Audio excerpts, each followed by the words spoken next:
అందరికి వందనాలు. మన ప్రాతకాల ప్రార్థన ప్రారంభించుకుందాం. ప్రియులరా, ప్రార్థన చేసుకుందాం. ప్రేమ కలిగిన మా ప్రియ పరలోకందున్న మా తండ్రి, మహాగణుడా, మహోన్నతుడా, ధవలవర్ణుడా, రత్నవర్ణుడా, 10,000 అతికాంక్షణీయుడా, నీతిశిరుడా, న్యాయవంతుడా యేసయ్య, మీకే స్తుతులు స్తోత్రాలు వందనాలు చెల్లించుకుంటున్నాను. ఆయన మరొక పర్యాయం దేవా, మరి తండ్రి, ఈ రీతిగా వేకువజామున మీ సన్నిధి మేము వెతకడానికి మీరు మాకు అనుగ్రహిస్తున్నటువంటి ఈ మంచి సమయం కొరకు మీ స్తోత్రాలు చెల్లించుకుంటున్నాం. మేము ఒక్క దర్శనం చేసుకోవడానికి మాకు అనుగ్రహిస్తున్నటువంటి ఈ భాగ్యం కొరకు స్తోత్రాలు చెల్లించుకుంటున్నాం. దేవా, మరి తండ్రి, వేకువజామున మీతో ఈ సహవాసం కలిగి ఉండడానికి మనకు అనుగ్రహిస్తున్నటువంటి ఈ గొప్ప ధన్యత కొరకు మీ స్తోత్రాలు చెల్లించుకుంటున్నాం. ఇదిగో ప్రభా, మరి స్థుతుల మీద మీరు ఆశీర్వాదం మనం ప్రార్థన చేస్తున్నాం. మీకు స్తోత్ర. అలాగూ మరి తండ్రి నాయన 91వ కీర్తన విశ్వాసంతో నిరీక్షణతో చదువుకునే సమయం అంతటిని కూడా మా కొరకు దీవించండి, ఆశీర్వదించి మనం ప్రార్థన చేస్తున్నాం. మీ స్తోత్రాలు, వందనాలు ఆయన. ఇదిగో కృప చూపించండి ఆయన, సహాయం చేయండి. అలాగూ మరి తండ్రి, మీ వాక్యం వినే సమయం అంతటిని కూడా మా కొరకు దీవించి మనం ప్రార్థన చేస్తున్నాం.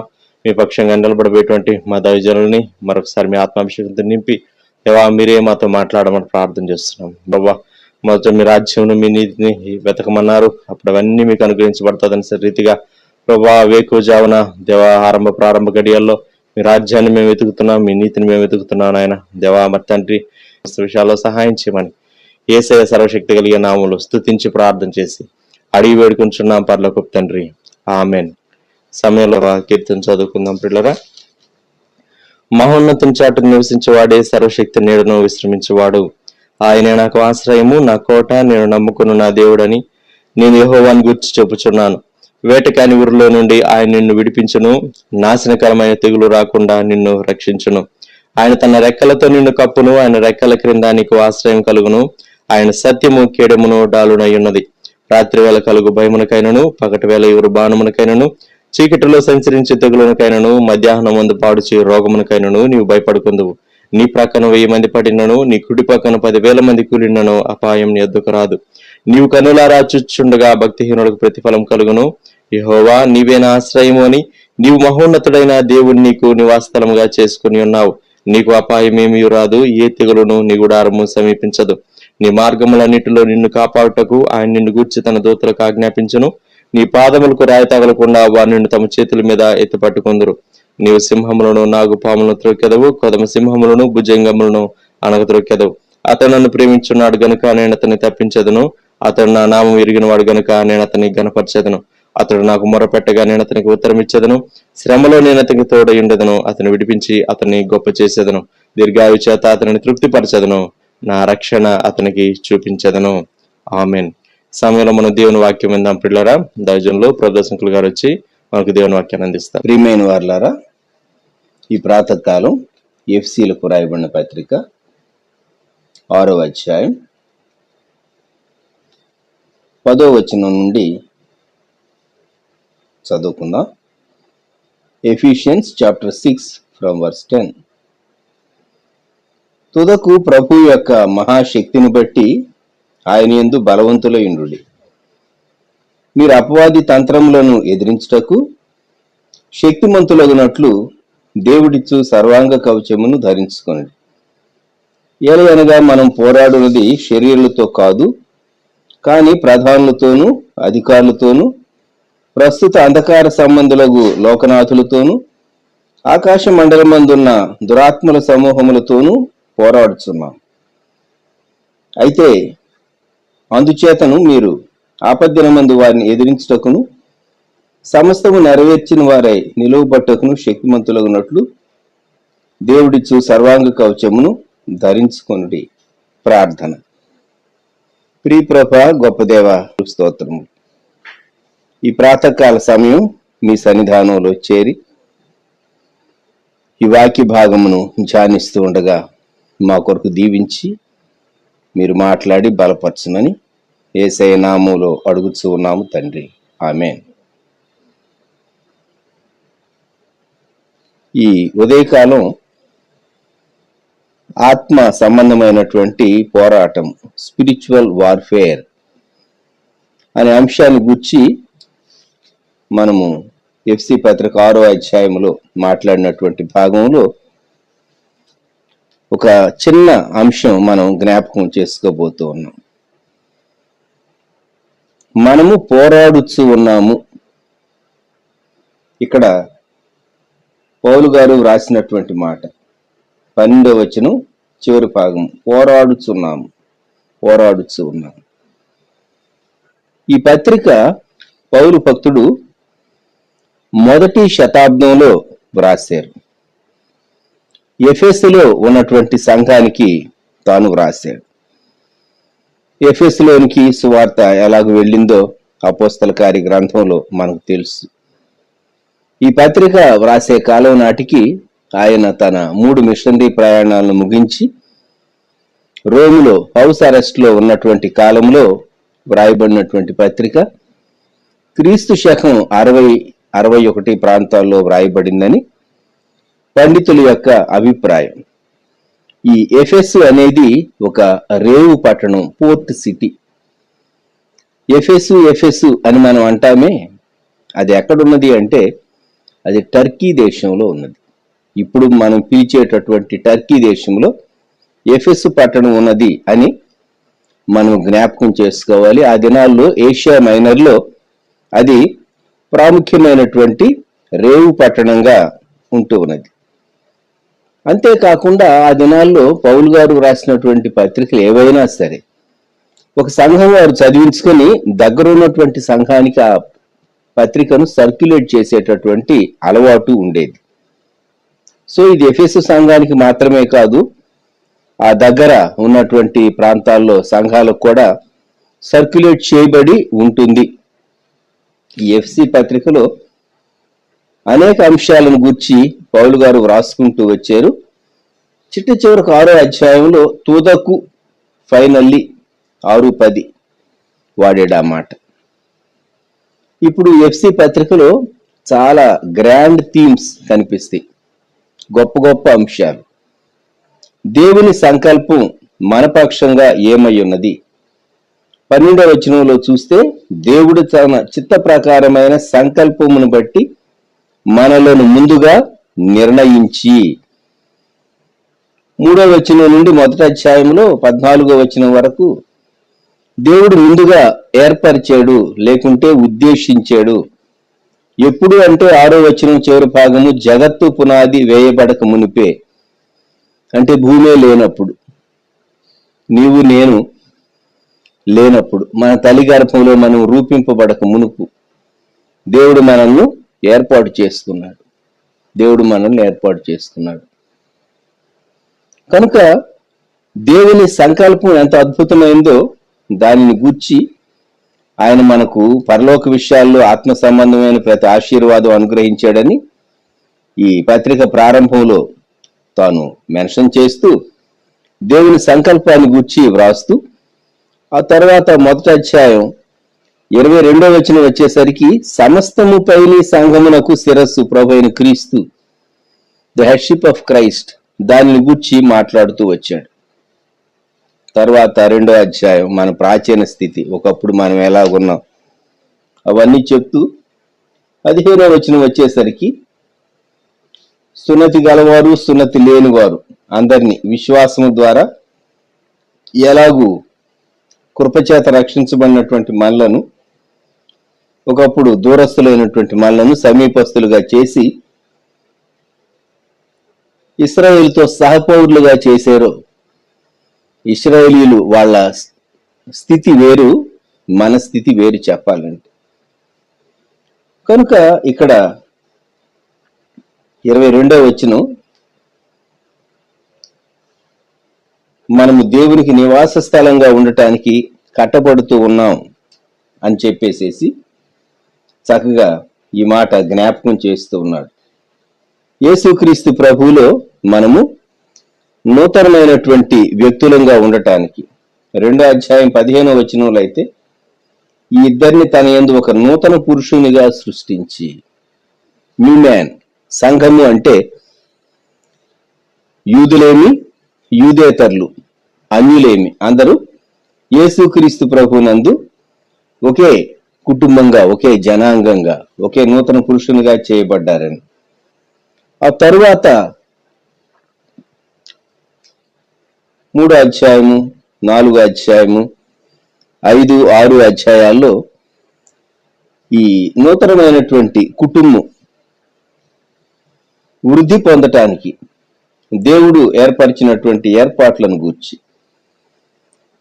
4వ అధ్యాయంలో 13వ వచనంలో దేవుడిచ్చినటువంటి ఏర్పాట్లు పరిశుద్ధులు సంపూర్ణులు అవటానికి, పరిచర్య ధర్మం జరగటానికి అపోస్తలు, ప్రవక్తలు, సువార్థికులు, కాపర్లు, ఉపదేశకులు వీని గూర్చి వ్రాసుకుంటూ వచ్చాడు. ఇంకా ముందు మనం గమనిస్తే ఈ కుటుంబం 3:14లో ఏ తండ్రిని బట్టి కుటుంబం అని పిలువబడుతూ ఉన్నదో కుటుంబం లేక సంఘం క్షేమాభివృద్ధి పొందటానికి దేవుడు ఏర్పరిచినటువంటి పద్ధతి, దేవుడు ఏర్పరిచినటువంటి క్రమం. తర్వాత ఈ 4వ అధ్యాయంలో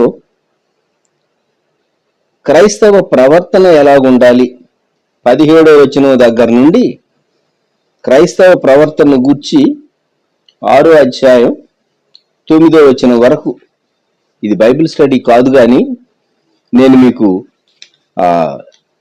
పోరాటాన్ని గురించి జ్ఞాపకం చేయకమునుపు ఫైనల్ గా ఆయన ప్రస్తావించినటువంటి అంశం ఎఫ్సి పత్రికలోని కొన్ని మాటలు మీకు జ్ఞాపకం చేసి ఆ తర్వాత అంశాన్ని మనం టచ్ చేయాలని ఉద్దేశించాను. అందుకొరకు మీకు గుర్తు చేస్తూ ఉన్నాను.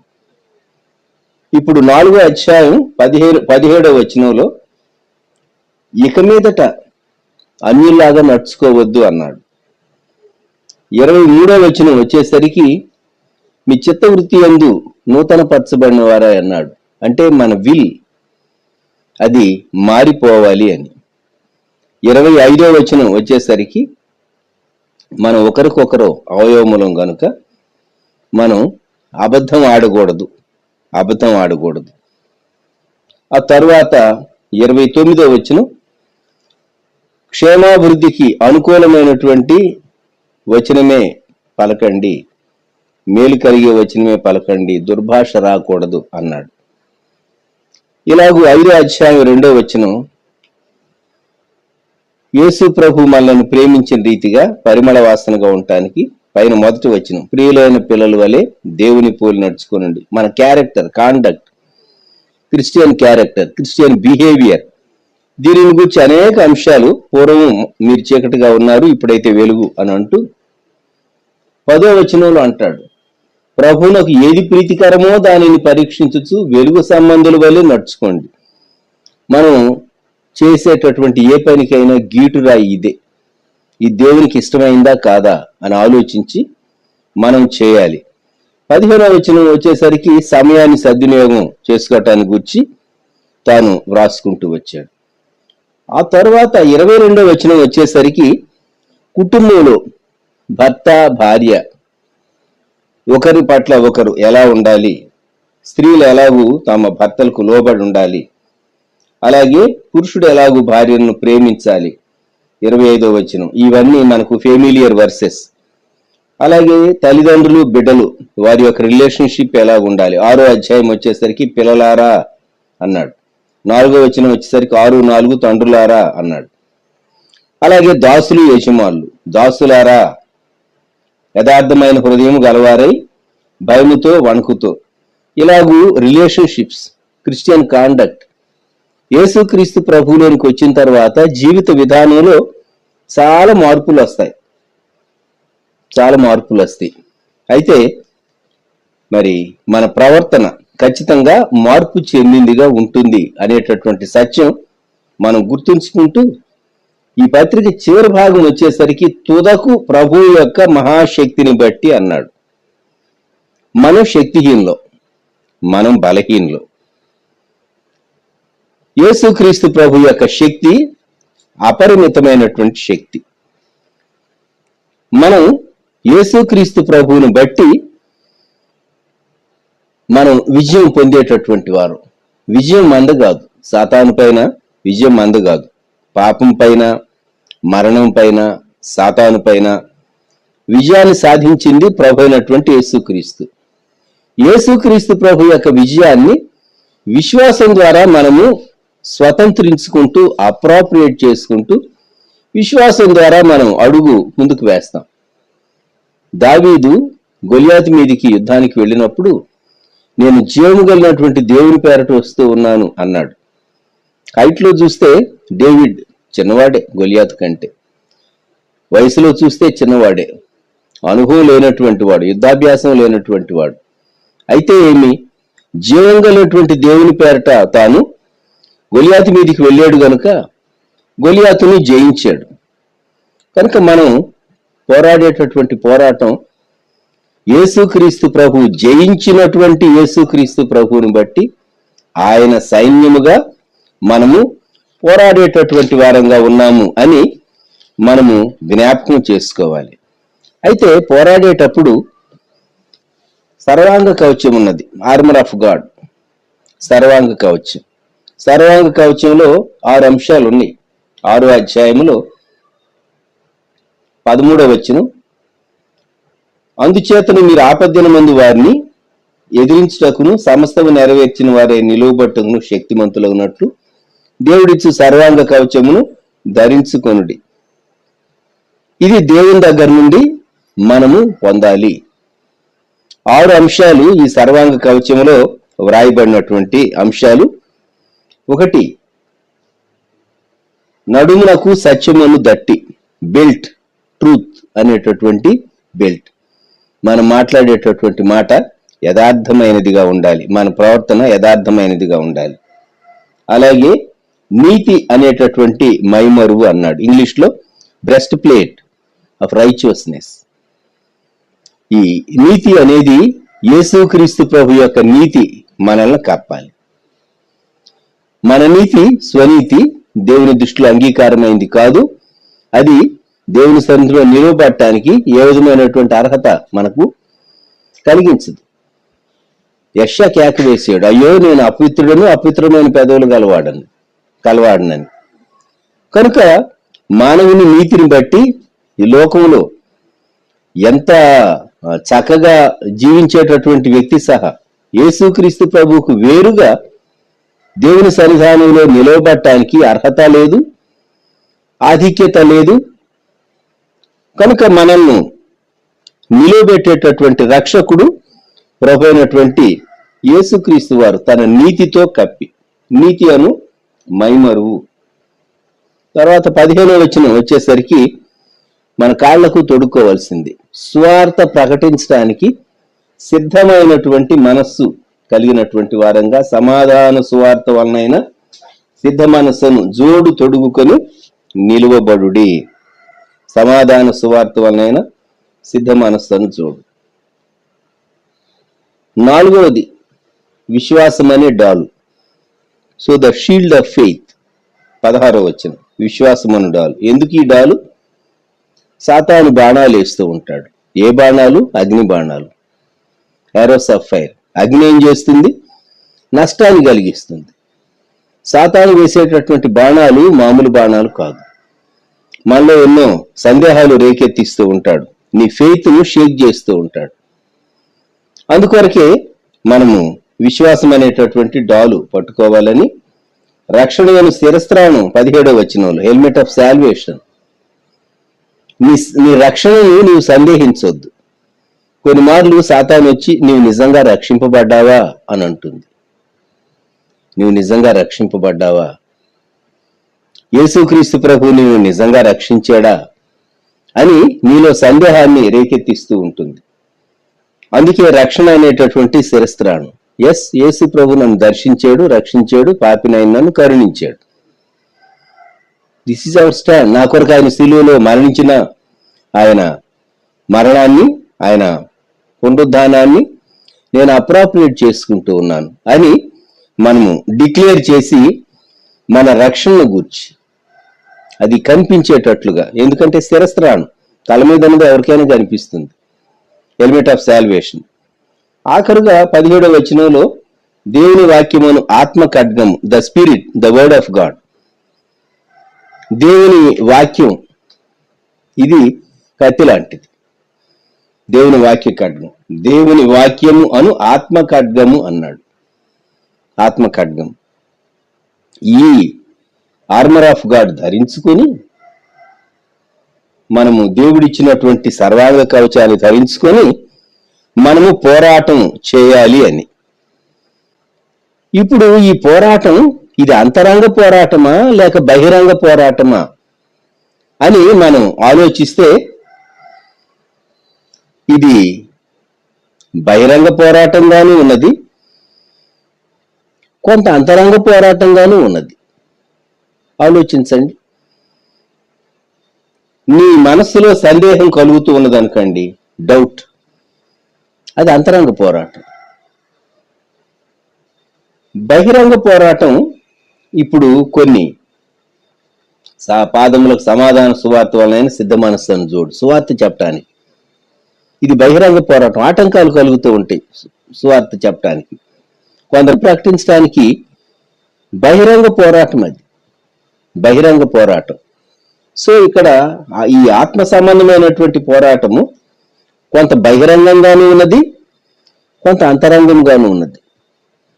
అంతేకాదు ఇది దృశ్యమైనదిగాను ఉన్నది, ఇది అదృశ్యమైనదిగాను ఉన్నది. కొంత కనిపిస్తుంది బయటకు, కొంత కనబడదు. అందుకే కదా భక్తుడు వెలుపట బహు యుద్ధములు లోపటను భయము కలిగే నెమ్మది తొలగేను, పలు విధములకు సంధియముల వలని పోరాటములొచ్చి నేను అలసి ఇటునటు కొట్టబడి దుర్బలుడనై గాయములతోనిదే ఉన్నపాటున వచ్చుచున్నాను నీ పాద సన్నిధికో రక్షక అని భక్తుడు పాడాడు. కనుక ఇది వెలుపట లోపట, అంతరంగంలోను బయట రెండు విధాలుగా కూడా పోరాటం ఉన్నది. కానీ బాహ్యంగా కూడా ఎక్కువగా కనబడుతూ ఉన్నది ఎఫ్సి పత్రిక. అందుకే ఈ ఆర్మర్ ఆఫ్ గాడ్ మనము ధరించవలసినటువంటి వారంగా ఉన్నాం. ఈ పోరాటము అదృశ్య శక్తులతో పోరాటం, ఇది అంధకార శక్తులతో పోరాటం. కొందరు ఏమనుకుంటారంటే వాక్యం చెప్పటం అంటే, వాక్యం చెప్పే వాళ్ళకి ఎంత గౌరవం వస్తుందండి, వాక్యం చెప్తూ ఉంటే మనం చాలా సాటిస్ఫాక్షన్ ఫీల్ చేస్తాం అనుకుంటూ ఉంటారు.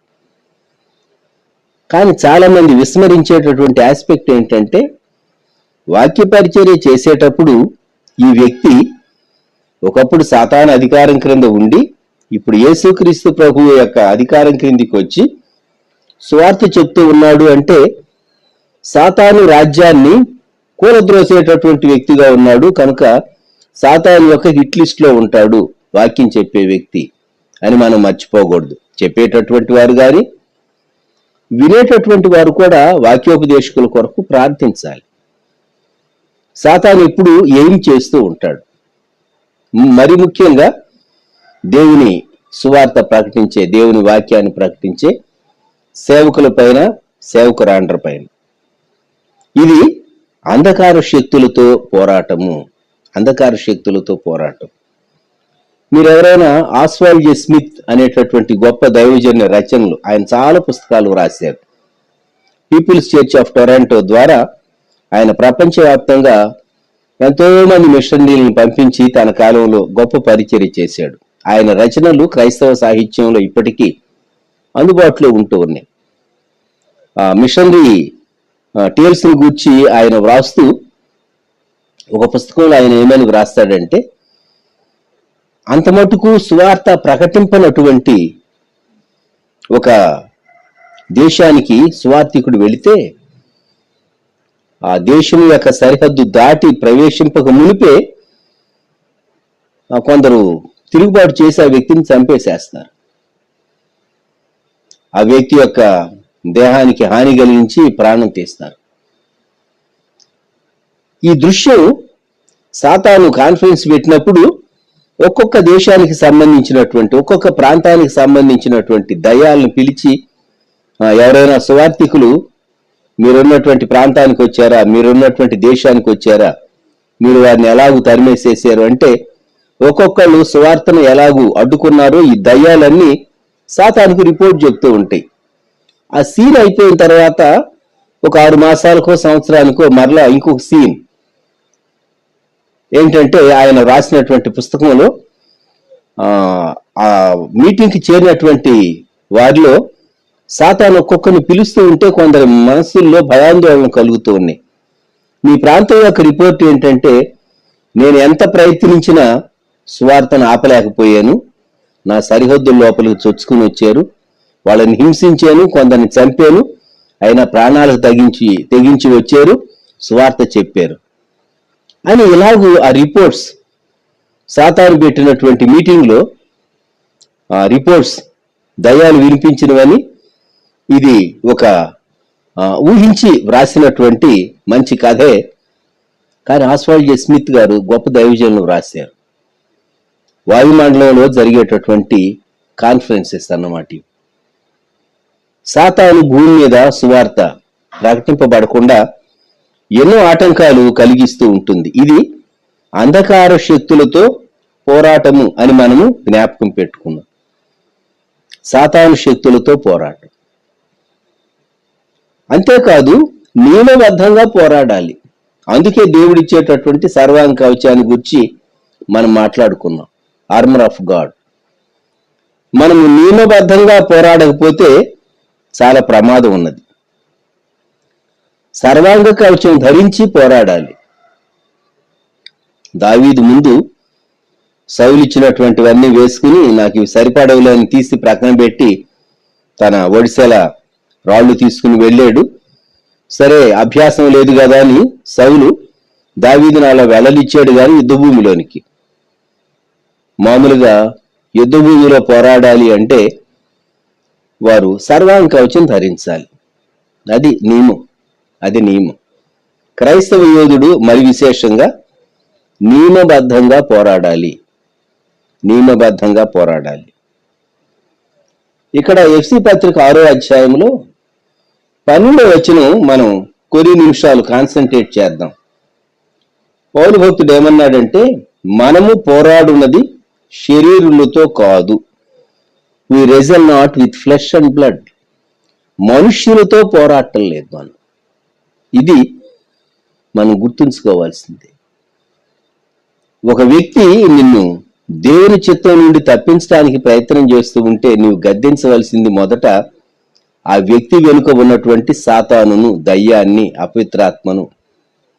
ఓ సాతానా, నీవు నన్ను దేవుని మార్గం నుండి తప్పించడానికి ప్రయత్నం చేస్తూ ఉన్నావు అని చెప్పేసేసి మనం సాతానును గద్దించాలి. మొదట వ్యక్తిని కాదు మనం చూడవలసింది, వ్యక్తి వెనుక ఉన్నటువంటి సాతాను యొక్క ప్రణాళికను మనము గమనించగలిగినటువంటి వారంగా ఉండాలి. ఇక్కడ ప్రధానులు, అధికారులు, అంధకార సంబంధ లోకనాథులు, దురాత్మల సమూహాలు, 4 కేటగిరీస్ ఉన్నారు. చాలా జాగ్రత్తగా మనము ఈ 4 కేటగిరీస్ ని గురించి ఒకసారి ఆలోచన చేద్దాం. ఈ ప్రధానులు ఎవరు, ఈ అధికారులు ఎవరు? ప్రధానులు ఎవరు, అధికారులు ఎవరు?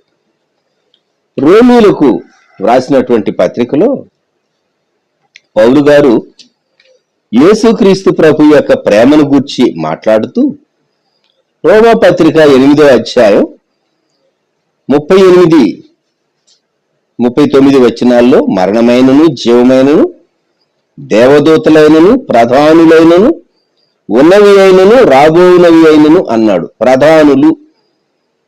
ప్రధానులు అంటే వీరు భూమి మీద ఉన్నటువంటి వారే అని అనుకోవచ్చు. ప్రధానులు. మరి కొలసైలకు వ్రాయబడినటువంటి పత్రికలోనికి వస్తే, కొలసై పత్రిక 2వ అధ్యాయం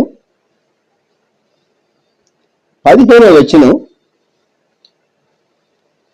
లేక 13-15 వచనాలు కలిసి ఉన్నాయి. మరియు అపరాధముల వలనను శరీరమందు సున్నతి పొందక ఉండుట వలనను మీరు మృతులై ఉండగా దేవుడు వ్రాత రూపకమైన ఆజ్ఞల వలన మన మీద రుణముగాను మనకు విరోధముగాను ఉండిన పత్రమును మేకులతో సిలువకు కొట్టి దాని మీది చేవ్రాతను తుడిచివేసి మనకు అడ్డము లేకుండా దానిని ఎత్తివేసి మన అపరాధములన్నిటినీ క్షమించి ఆయనతో కూడా మిమ్మును జీవింపచేశాను. ఆయన ప్రధానులను, అధికారులను నిరాయుధులనుగా చేసి శిలువ చేత జయోత్సవముతో వారిని పట్టి తెచ్చి బాహాటముగా వేడుకకు కనుబరిచాను. ఇక్కడ ప్రధానులు, అధికారులు వారి దగ్గర ఉన్నటువంటి ఆయుధాలన్నీ యేసుక్రీస్తు ప్రభువారు ఆయన తీసివేశాడు. ఆయుధాలన్నీ తీసివేశాడు, నిరాయుధులని చేశాడు వారిని. ఈ మాటలు ఇక్కడ ప్రధానులు, అధికారులు అంటే రోమా ప్రభుత్వం యొక్క ప్రయత్నాలన్నీ అవి నిష్ఫలమైపోయినాయి. ఆయనను చంపించారు గాని ఆయన పునరుద్ధరణుడై తిరిగి లేచాడు. కనుక రోమా ప్రభుత్వం యొక్క ఆయుధాలు, లేకుంటే వారి చట్టాలు, లేకుంటే వారు అమలుపరిచినటువంటి శిలువ మరణం యేసుక్రీస్తు ప్రభువును బంధించలేకపోయింది అని ఆ విధంగా మనము అర్థం చేసుకోవచ్చు. అయితే అదే కొలసై పత్రిక 2వ అధ్యాయంలో 10వ వచనంలో, మరియు ఆయన యందు మీరును సంపూర్ణులై ఉన్నారు, ఆయన సమస్త ప్రధానులకును అధికారులకును శిరస్సై ఉన్నాడని ఉన్నది. మరి ఈ వచనం చదివినప్పుడు యేసు ప్రభు వీరికి ఎలాగూ శిరస్సై ఉంటాడు, ప్రధానులకు, అధికారులకు? అదే అధ్యాయంలో ప్రధానుల, అధికారులు నిరాయుధులు చేశాడని పౌలు గారు ఎందుకు రాశాడు? ఇక్కడ మనము ఈ వచనాన్ని ఇలా అర్థం చేసుకోవచ్చు. ముందుగా వ్రాయబడినటువంటి ఆ మాట ప్రధానులు, అధికారులు అనేటటువంటి మాట 10వ వచనంలో, ప్రధానులు, అధికారులు అనేవారు భూమి మీద ఉన్నారు. భూమి మీద ఉన్నటువంటి ప్రభుత్వాలకు సంబంధించినటువంటి వారు. వీరి అధికారం కంటే యేసుక్రీస్తు ప్రభు యొక్క అధికారము మించినది. It is supreme authority of Christ Jesus. యేసుక్రీస్తు ప్రభు యొక్క గొప్ప అధికారం, యేసుక్రీస్తు ప్రభు యొక్క గొప్ప అధికారం, ఈ సుప్రీం పవర్. వీరు భూమి మీద ఉన్నటువంటి వీరికి కొన్ని అధికారాలు ఉన్నాయి, ప్రధానులకు, అధికారులకు. వారు కూడాను యేసు ప్రభు దించాలనుకుంటే దించుతాడు, సింహాసనం ఎక్కించాలనుకుంటే ఎక్కిస్తాడు. జ్ఞాపకం పెట్టుకుందాం మనం. మనిషి కొన్నిసార్లు ఆటలాడుతూ ఉంటాడు. పిల్లలు సెల్ ఫోన్ తీసుకుని గేమ్స్ ఆడినట్టు, అలాగే లైవ్ చాట్లోకి వచ్చి మనుషులు గేమ్స్ ఆడినట్టు మనిషి ఆడుతూ ఉంటాడు దేవునితో. అయితే మనిషి ఆడేటటువంటి ఆటలు దేవుడు చూస్తూ ఉంటాడు. ఒక సమయం వచ్చినప్పుడు దేవుడు ఒక దెబ్బ కొడితే ఎక్కడుంటాడు మనిషి? ఆలోచించండి. Where will he be? ఎక్కడుంటాడు మనిషి? నిప్పుతో ఆటలాడటం, ఎలక్ట్రిసిటీతో ఆటలాడటం కంటే దేవునితో ఆటలాడటం ఇంకా ప్రమాదభరితమైంది. ఎందుకో తెలిసిన? దేవునితో ఆటలాడితే వ్యక్తే కాదు, కుటుంబం, వారి వంశం కూడా ఎఫెక్ట్ అవుతారు. బైబిల్ చరిత్ర మీరు చదివి చూడండి, పాత నిబంధన. పేతురు ఈ అననీయ సప్పిరాల విషయంలో మీరు ఎందుకు పరిశుద్ధాత్మను మోసపుచ్చాలనుకున్నారు అన్నాడు. మీరు మనుషులతో దేవునితో అబద్ధం ఆడారు అన్నాడు. You cannot play with God. కాబట్టి ఈ ప్రధానులు, అధికారులు భూమి మీద ఉన్నారు. వారు అధికార స్థానంలో ఉన్నవారు అని మనం అనుకుంటే, వారి అధికారాన్ని మించింది యేసుక్రీస్తు ప్రభు యొక్క అధికారం అని మనము కొలసై 2:10 బట్టి మనం గ్రహించవచ్చు. యేసుక్రీస్తు ప్రభు వారికి శిరస్సు అంటే ఆయన వాళ్ళను సుప్రీం అథారిటీ. కూర్చోబెట్టాలనుకుంటే కూర్చోబెడతాడు, పవర్లో నుంచి దించాలనుకుంటే దించుతాడు. గుర్తుంచుకుందాం మనం. కొన్ని దేశాలకు అధ్యక్షులుగా ఉండేవారు, ప్రధానులుగా ఉండేవారు. వారిపైన చాలా విధాలైనటువంటి అవినీతి ఆరోపణలు వస్తూ ఉంటాయి. అటువంటప్పుడు ప్రజలే కొన్నిమార్లు మరి వ్యతిరేకంగా మాట్లాడినప్పుడు ప్రజా వ్యతిరేకత వస్తూ ఉంటుంది. ప్రపంచంలో ఇటువంటివి మనం గమనిస్తూ ఉంటాం. ఇక్కడ ఈ ప్రధానులు, అధికారులను యేసు ప్రభు నిరాయుధులు చేశాడని మనం 15వ వచనం చివరికి వచ్చేసరికి మనం చదువుతూ ఉన్నాం. ఎఫెసీ పత్రిక 6వ అధ్యాయంలో ప్రధానులను, అధికారులను వీరితో మనం పోరాడుతూ ఉన్నాం. ఎందుకని? భూసంబంధమైన చట్టం ఒకటి చెప్తుంది, దేవుని వాక్యం ఒకటి చెప్తుంది. భూసంబంధమైన చట్టం ఏం చెప్తుందంటే, మీరు సువార్త చెప్పకూడదు, మీరు సువార్త ప్రకటించకూడదు అని చెప్పింది అనుకోండి భూసంబంధమైన చట్టం. మరి దేవుని వాక్యం ఏం చెప్తుంది? సమయంలో అసమయంలో సువార్త చెప్పమని చెప్తూ ఉంది. ఎవరో ఒకరు దైవజనుడు భగత్ సింగ్ గారిని అడిగారట, బ్రదర్ మరి సువార్త చెప్పకూడదని కొన్ని స్థలాల్లో కొన్ని ప్రాంతాల్లో ఆంక్షలు ఉన్నాయి, కొన్ని రాష్ట్రాల్లో. మనమేమో దేవుని వాక్యాన్ని బట్టి మరి సువార్త ప్రకటింపబద్ధులం కదా, మనం ఏం చేయాలి? సువార్త ప్రకటించమని దేవుడు చెప్తున్నాడు కాబట్టి దేవుడు చెప్పిన మాటనే మనం పాటించి కాన్సిక్వెన్సెస్ ఏదైనా సరే వాటిని ఎదుర్కోవటమే దేవుని చిత్తం అని ఆ దైవజనుడు వారి సలహా చెప్పాడట. గమనించండి, కొన్ని మార్లు దేవుని వాక్యం చెప్పేటటువంటి విషయం భూ సంబంధమైనటువంటి చట్టాలు దేవుని వాక్య సూచనకు అడ్డొస్తే మనం ఏది ఎన్నుకోవాలి? లా అబైడింగ్ సిటిజన్స్ గా మనం యేసు ప్రభు సువార్త చెప్పకుండా నోరు మూసుకుని కూర్చోవాలా, లేకుంటే శుభవార్త చెప్పాలా అనేటటువంటి ఆ మీమాంస వచ్చినప్పుడు యేసుక్రీస్తు ప్రభు యొక్క ఆజ్ఞ చొప్పున సకల లోకానికి సర్వ సృష్టికి సువార్త ప్రకటింపబద్ధులం గనుక మనం ప్రభు యొక్క సువార్తను చెప్తాం. అయితే నాన్ కాంట్రవర్షియల్ గా చెప్పాలి. అది ఈ దినాల్లో మనం పాటించవలసినటువంటి లేక గ్రహించవలసినటువంటి ఒక అంశం. ఇక్కడ ఎఫ్సి పత్రిక 6వ అధ్యాయం 12వ వచనంలో ప్రధానులు అధికారులు వీరితో మనం పోరాడుతూ ఉన్నాము అని పౌరు భక్తుడు అన్నాడు. తర్వాత వచ్చేసరికి అధికార సంబంధులకు లోకనాథులు అన్నాడు. లోకనాథులు అంటే భూమి మీద ఉన్నవారు. వీరు సాతాను యొక్క ప్రేరణ చేత దేవుని బిడ్డలకు అడ్డుగా నిలిచేటటువంటి వారు. సాతాను కొంతమంది వ్యక్తులను ఈ దినాల్లో అబద్ధం ఆడటానికి, మోసం చేయటానికి, అపవిత్రతను భ్రష్టత్వాన్ని వ్యాపింప చేయటానికి, యుద్ధాలు చేయటానికి, అలాగే ఎన్నో రకాలైనటువంటి హేయమైనటువంటి భయంకరమైనటువంటి వినాశనమైనటువంటి కార్యాలు చేయటానికి అపవాది అందరిలో ప్రేరేపిస్తూ ఉన్నది. గమనించండి, మరి ఎందరినో అపవాది ప్రేరేపించేటటువంటి ఈ కాలంలో మనం దేవుని ప్రజలంగా లోకనాథులను మనము ఎదిరించవలసినటువంటి వారంగా ఉన్నాం. ఆ వ్యక్తి సాతాను చేత ప్రేరేపింపబడుతూ ఉన్నాడు అని మనకు అర్థమవుతుంది.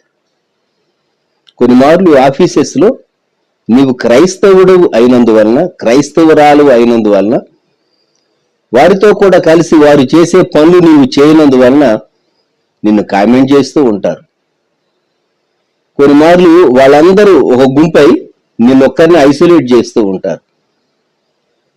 చాలా మార్లు లోకం అంతా వెళ్లే దారిలో 10 మంది నడిచే దారిలో వీళ్ళు నడవరండి, వీళ్ళేదో చాలా స్పెషల్ అనుకుంటారు, చాలా గొప్పోళ్ళు అనుకుంటారని రకరకాలైనటువంటి కామెంట్స్ చేస్తూ ఉంటారు. నీ మనసుకు బాధ కలిగిస్తారు, నిన్ను కృంగదీయాలని ప్రయత్నం చేస్తూ ఉంటారు, నీకు నష్టం కలిగించాలని కూడా ప్రయత్నం చేస్తారు. నీకు కానీ నీకున్నటువంటి వస్తువులకు కూడా కొన్ని మార్లు నష్టం కలిగిస్తూ ఉంటారు.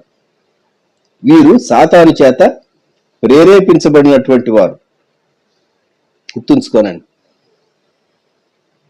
అంధకార సంబంధులకు లోకనాథులు అనేటటువంటి పదం అక్కడ వాడబడింది. సాతాను చేత ప్రేరేపించబడేవారు. ఆ 4వ టర్మ్ ఏంటంటే ఆకాశ మండలమందున్న దురాత్మల సమూహములు. ఇప్పుడు వీరు వెనుక పనిచేసేటటువంటి అసలు సోర్స్ ఆఫ్ పవర్ ఏమిటి అంటే ఆకాశంలో వాయుమండలంలో దయ్యాలు ఉంటాయి.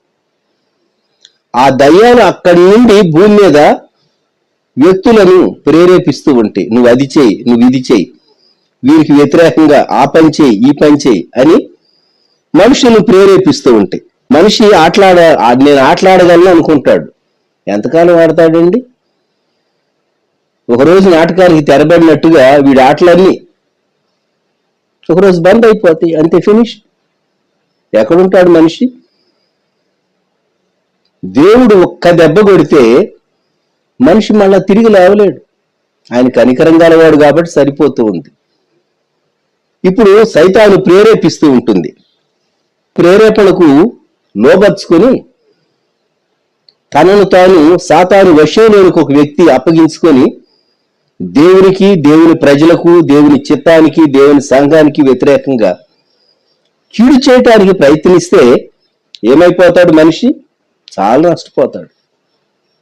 దయ్యాలు ప్రేరేపిస్తూ ఉంటే అంధకార సంబంధులకు లోకనాథులు ఒక ప్రక్క, వీరిని ప్రేరేపించేటటువంటి దురాత్మల సమూహములు వాయుమండలంలో. వీరితో మనము పోరాడుతూ ఉన్నాము. ఈ వాయుమండలంలో ఉన్నవారు ఎవరు? వీరు ఫాలిన్ ఏంజల్స్. ఒకప్పుడు దేవదూతలే గాని వీరు పడిపోయినటువంటి, చెడిపోయినటువంటి దేవదూతలు. చెడుగును సృష్టించేటటువంటి వారు వీరు. ఎన్ని రకాలైనటువంటి పాపాలు మనం క్రొత్త పాపాల గురించి మనం వింటూ ఉంటాము. మోసం చేసేటటువంటి ఎన్ని రకాల విధానాలను గురించి మనం వింటూ ఉంటాము. క్రొత్త తరహా మోసాలు ఈ రోజుల్లో టెక్నాలజీ విస్తరించిన తర్వాత క్రొత్త తరహా మోసాలు.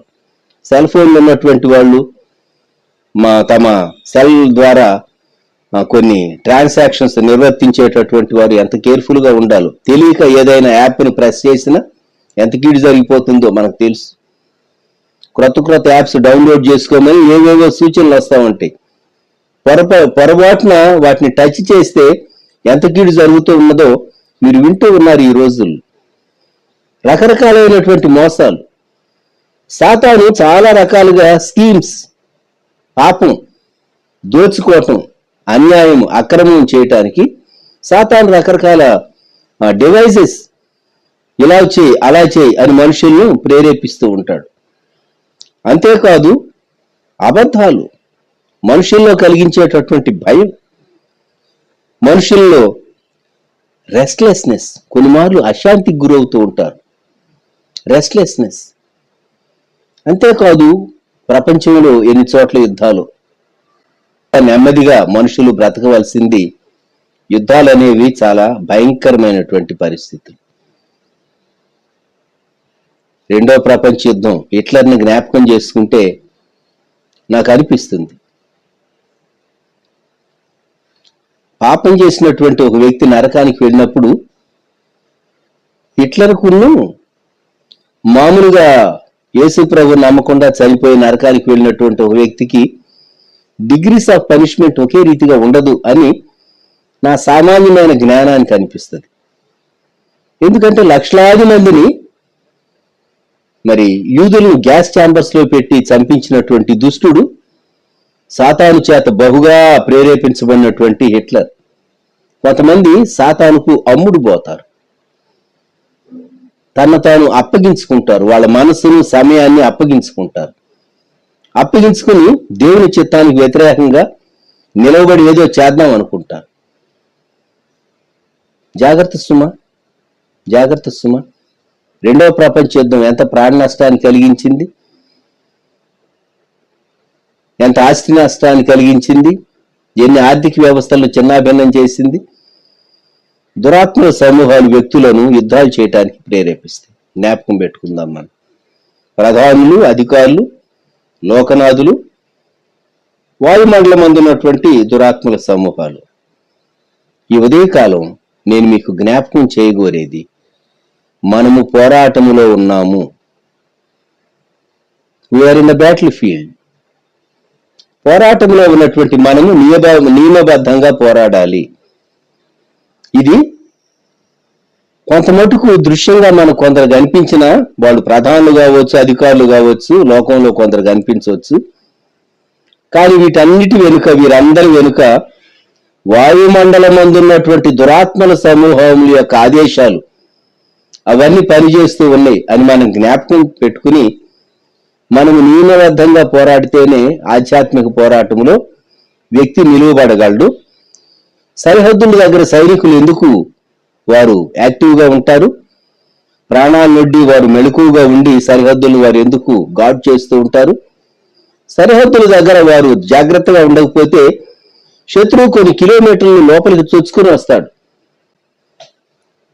కాబట్టి సాతాను చాలా మార్లు మనల్ని డిస్టర్బ్ చేస్తూ ఉంటాడు. విశ్వాసమైనటువంటి నీవు నేను పోరాటంలో ఉన్నాం, అంధకార శక్తులతో పోరాడుతూ ఉన్నాం. నియమబద్ధంగా సర్వాంగ కవచం ధరించి పోరాడాలి. 4 విధాలైనటువంటి ప్రధానులేమి, అధికారులేమి, లోకనాథులేమి, వాయుమండలంలో ఉండే దయ్యాలేమి, వీరితో మనము పోరాడుతూ ఉన్నాము అని, ఇది కొంత దృశ్యమైనది, కొంత అదృశ్యమైనదని, ఇది కొంత అంతరంగ సంబంధమైనది, మరెక్కువ బహిరంగ సంబంధమైనది కూడా అని చెప్పి ఈ పోరాటాన్ని గురించి మనం జ్ఞాపకం చేసుకోవాలి అని నేను ఉద్దేశిస్తూ ఉన్నాను. క్రైస్తవ ఆధ్యాత్మిక పోరాటాన్ని గూర్చి, క్రైస్తవ యోధుని పోరాటాన్ని గూర్చి మనము మాట్లాడుకుంటూ ఉన్నాం. చిన్న ప్రార్థన చేసుకుందాం. ప్రేమగల మా ప్రభువా, పరిశుద్ధ తండ్రి, గొప్ప రక్షక మా దేవ, మీకు వందనములు, వందనములు, స్తుతులు, స్తోత్రములు.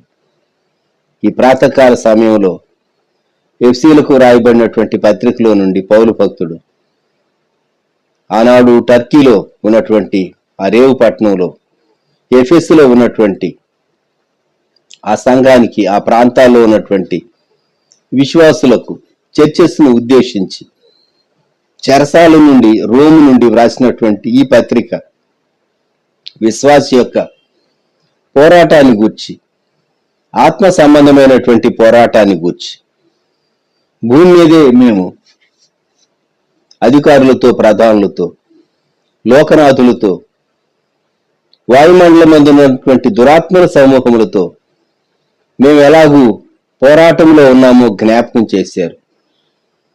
2000 సంవత్సరాల నుండి ఈ పోరాటం జరుగుతూనే ఉన్నదని, మేము మా కాలంలో, మేమున్నటువంటి దేశంలో, మేమున్నటువంటి ప్రాంతంలో, రాష్ట్రంలో, జిల్లాలో, మేమున్నటువంటి స్థలాల్లో రక్షించబడినటువంటి వారంగా మేము ఈ పోరాటంలో మేము ఉన్నామని మేము గుర్తు చేసుకుంటూ ఉన్నాం.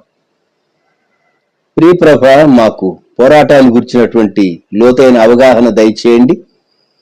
మేము మా పేరును బట్టి, మా శక్తిని బట్టి కాక, యేసుక్రీస్తు ప్రభు యొక్క పేరును బట్టి, ఆయన పునరుద్ధాన శక్తిని బట్టి మేము నిలువబడినటువంటి వారమై ఈ పోరాటంలో మేము ముందుకు సాగవలసిన వారంగా ఉన్నామని, మమ్ములను, మా కుటుంబాలను, మా సంఘాలను కాపాడుకోవలసిన వారంగా ఉన్నామని మరోసారి మేము జ్ఞాపకం చేసుకుంటూ ఉన్నాం. ప్రీతండి, ఈ సమయం అంతటిని మీరు మా కొరకు ఈ ప్రాతకాలం దీవించినందుకు స్తోత్రాలు. ప్యూ చేసే బిడ్డలను, వారి కుటుంబాలను ఆశీర్వదించండి. మీ క్షేమం దేవా సంఘమునకు అనుగ్రహించి బలపరిచి మీరు మహిమను పొందండి.